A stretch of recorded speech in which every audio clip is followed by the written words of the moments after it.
د ګربز د سلیزي پر مټ له ایرلند د لوبې ګټل او نورو بریاوو ته هیلې. افغانستان د ایرلند پر وړاندې د یو ورځنۍ لوبلړۍ پیل په بریا وکړ. په ټوله کې د افغانستان د تیرو لوبو په پرتله لوبغاړو دا ځل په توپوهنه او توپ اچونه کې تر ډیره خپل مسؤلیت پر ځای کړ.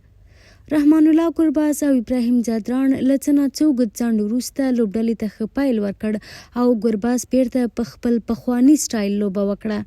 که څه هم ابراهیم ځدراڼ هم نیمه سلیزه جوړه کړه خو بخت یې مل نه و او د ګربز ډیره ملتیا یې ونه شوه کړی چې همغه افغان لوبډله په توپوهنه کې سسته شوه او د توپوهنې مسیر بدل شو. خو سره له دې هم افغانستان د ګربز د 121 منډو او د رحمت شاه لوبډل مشر حشمت الله شهیدي او نبی په تیزې توپوهنې ایرلند ته له 300 پورته هدف ورکړ. دا په خپله په یو ورځنیو لوبو کې پر مقابلې لوبډلې یو ډول رواني فشار دی چې د 300 پورته هدف د ترلاسه کولو لپاره له هیڅ ډول کوښښ دریغ ونه کړي.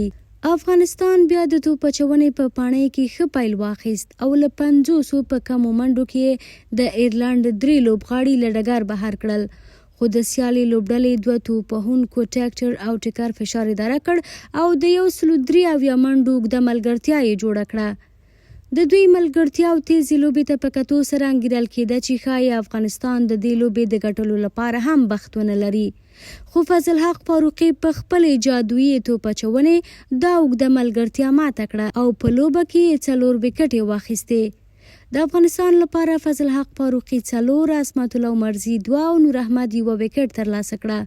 په ورته مهال د لوبې د غوره لوبغاړي جایزه رحمان الله ګربز ته ورکړل شوه او نوموړي د نورعلي ځدراڼ د استعفا له کبله نورعلي ځدراڼ ته اهدا کړه.